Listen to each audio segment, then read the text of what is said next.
You made it. You have finished your first week of the MIS 524 class, and now you are into week 2 of your master's program. Congratulations. One thing I do as an instructional designer is to review and evaluate how the instructional activities are going. What worked, what needs some adjusting. Now sometimes this is a very formal process, and sometimes I just do a simple reflection. In coming terms, you'll learn more about formative evaluation, summative evaluation, assessment, about e-portfolios. But for me, at the end of this week, it's a more personal reflection. It was a great week. The strong momentum from our face-to-face meeting carried to the start of our online learning. I was able to follow your activities through the course website, from your questions, and observing your work both on the PB Wiki and in Keep Toolkit. Now, it wasn't without some hiccups. Not everybody got to say your name template right at the beginning of the week. We had some problems with the Keep Toolkit, but I think we've got those all resolved. And we did add a discussion area specifically within the 524 course website to focus questions about this class rather than in the MIS Central. But overall, I think it was going smoothly, and I saw good learning taking place, and even better yet, people having fun, specifically when we did our face-to-face workshop on Friday. Now, there's a lot to learn about this master's program, a lot to learn about how it works.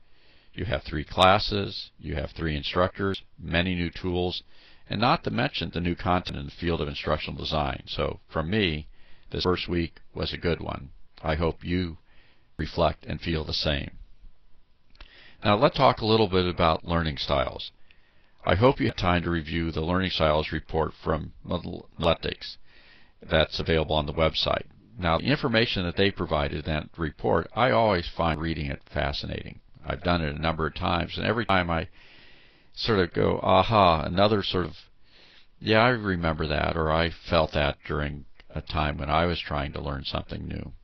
It gives you a perspective on your own style, but it's more important to be aware about the styles of others, and that's what comparing your charts and your reports will allow you to do. A skill a good instructional designer needs is to be sensitive to the learning styles of the learners that they're working with. Now, you look at this chart. I pulled my score and compared it to the 3 other students in the class. Look at the variations. I find it fascinating. Obviously, I'm a visual and a social learner. I like the fact that I think I'm logical. But look at the different patterns from just 3 people in the class. This is clearly one of the challenges instructional designers have, because people have such varying learning styles, not to mention skills and experiences. Now, let's talk a little bit about the Say Your Name project in the Keep Toolkit. Here are some sample pages, and I'll be reviewing all the ones you've turned in. Now, having gone to the course website, there's a few of you that did not turn in the assignment document, which answered checklist and gave me the link to your website.